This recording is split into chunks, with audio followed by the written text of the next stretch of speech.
السلام عليكم.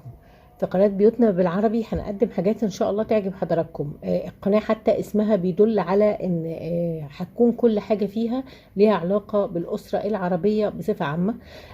وصفات كتير هتكون ان شاء الله فيها، والوصفات بإذن الله هتكون مش وسط اليوميات زي ما كان بيحصل في قناتنا سوبر مامي. هتكون الوصفة مستقلة وقصيرة. حتى لو هقدمها وسط يوميات هتلاقوني افرد لكم فيديو مستقل بيها ان شاء الله. في قناة يوم بيوتنا بالعربي هيكون فيها ميزانيات، وده اول فيديو ان شاء الله هنزله، يعني ان شاء الله هيكون اول فيديو هو الميزانية، لان جايلي على الخاص كتير قوي رسائل ليها علاقة بالميزانية. فما حبيتش انها تكون على سوبر مامي، حبيت انها تكون على بيوتنا بالعربي عشان نفتتح بداية قوية ان شاء الله.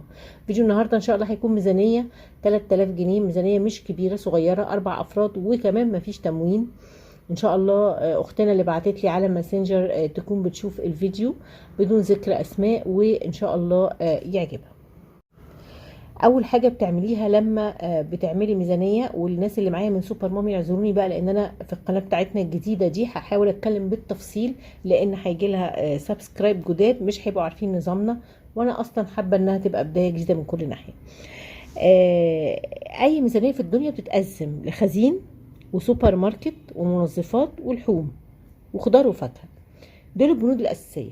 قبل ما بتمسكي الميزانيه، طبعا كلنا عارفين ان احنا بنعمل صدقه ولو بسيطه، تمام، او اطعام طعام ولو بسيط، يعني ربنا يقدركم عليه.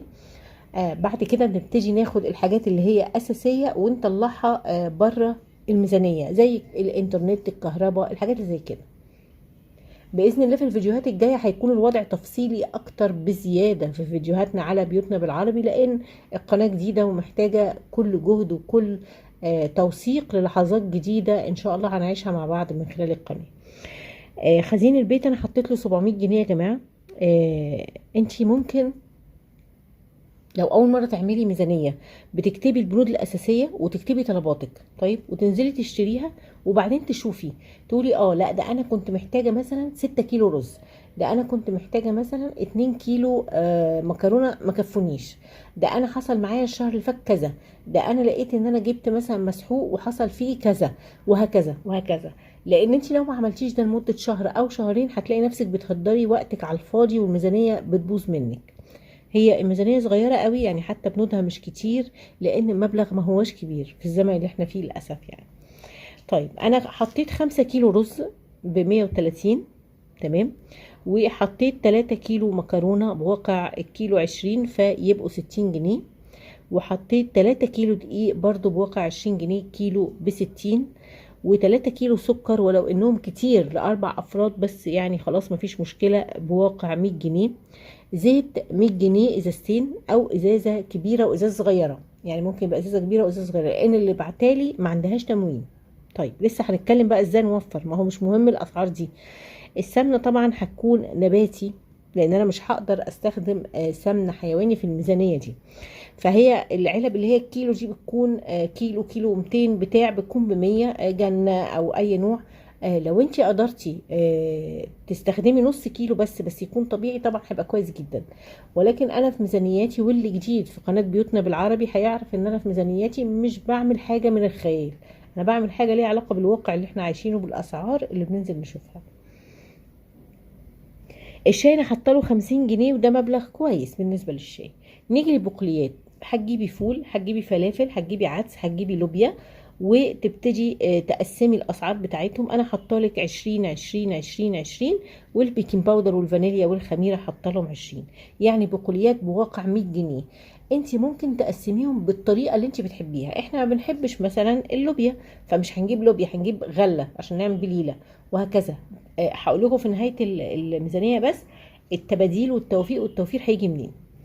نيجي للسوبر ماركت، انا حطيت كيلو جبنه ب140، و30 بيضه لان هنعمل حلويات بيها ب150، و6 كيلو لبن. هو اللبن مش كتير انا عارفه، بس نظرا لان اللبن سعره مرتفع جدا، وهقول لكم برضو تقدروا تمشوا الدنيا ازاي.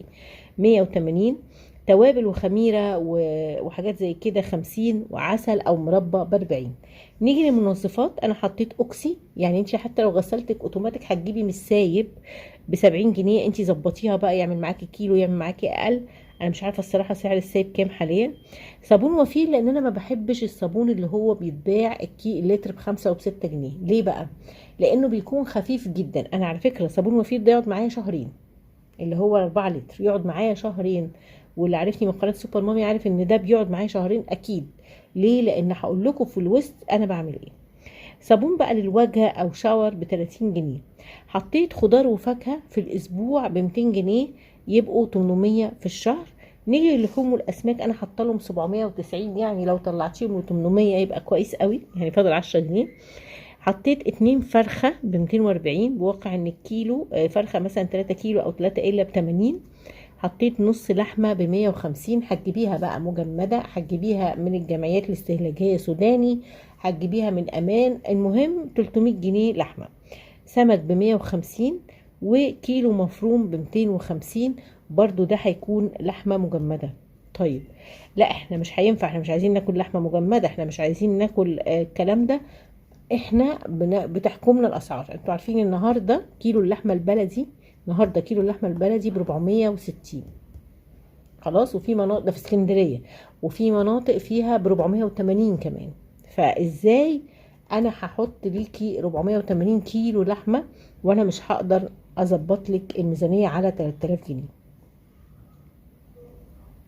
الاهم نقطه اللي هي اهم من الميزانيه اصلا اللي هي التعليقات. طيب التعليقات يعني هتيجي ازاي فيها؟ لا دي مش هتكفي الاكل، تمام. لا الاكل شويه اوكي. اللحمه مش بالسعر ده، تمام، احنا بنقول لحمه مجمده.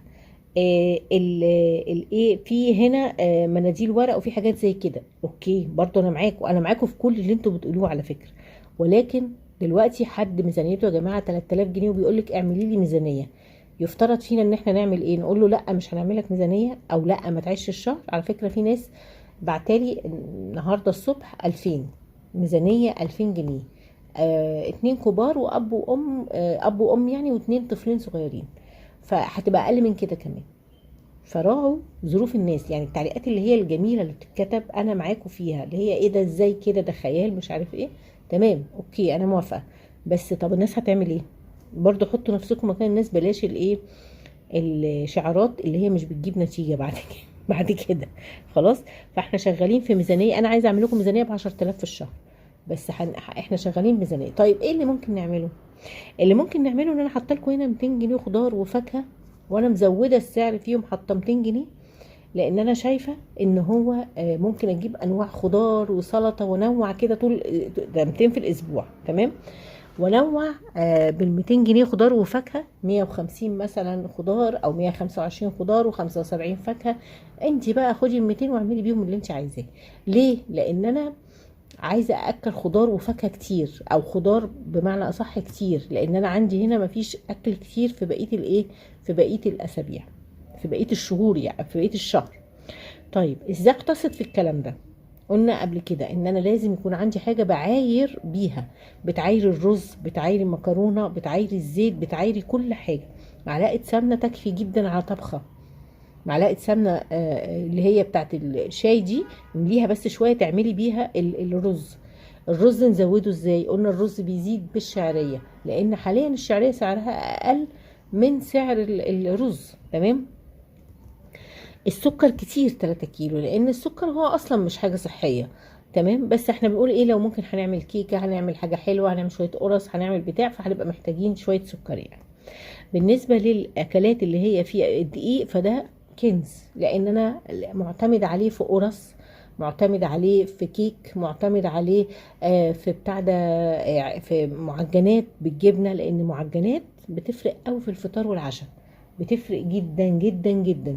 يعني انت تخيلي لو انت جبتي شويه جبنه صغيرين وزودتيهم شويه زيتون او نعناع او بقدونس، وعملتي بيهم حشيتي معجنات، هيرموا معاكي كميه كبيره.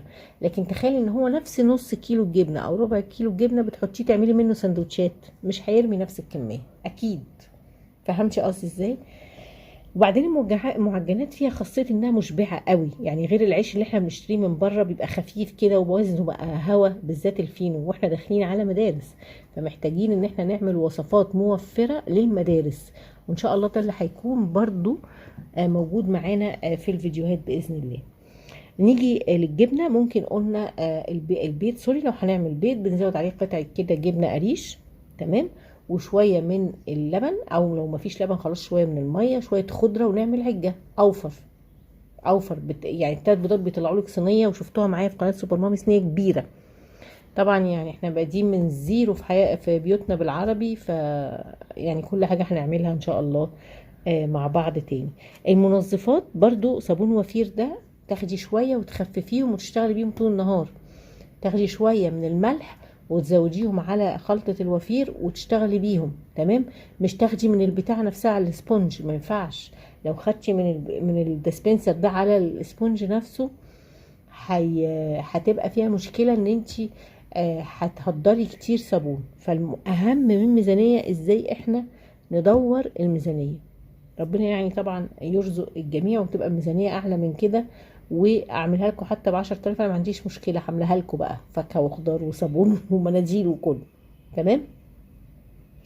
وفي ناس بتبقى ميزانيتها يعني امكانياتها الماديه مش التلاتة، ولكن هي عايزه تقتصد، تحوش، تحط مثلا فلوس على جنب للزمن، فما نقدرش برضه نقول لها انت ليه بتعملي كده. يعني كل واحد ليه طريقه في اداره ميزانيه بيته. احنا بس مجرد بديكوا الافكار، وانتوا عليكوا تظبطوا امور بيتكم بطريقه مختلفه. اللحمه المفرومه احنا دايما ماسكين فيها في اي ميزانيه، لانها بترمي معايا كميه كبيره جدا. بيتضاف لها برغل، بيتضاف لها بتاع ده شوفان، بيتضاف لها بقسماط، بيتضاف لها عيش، وبنزود كميتها.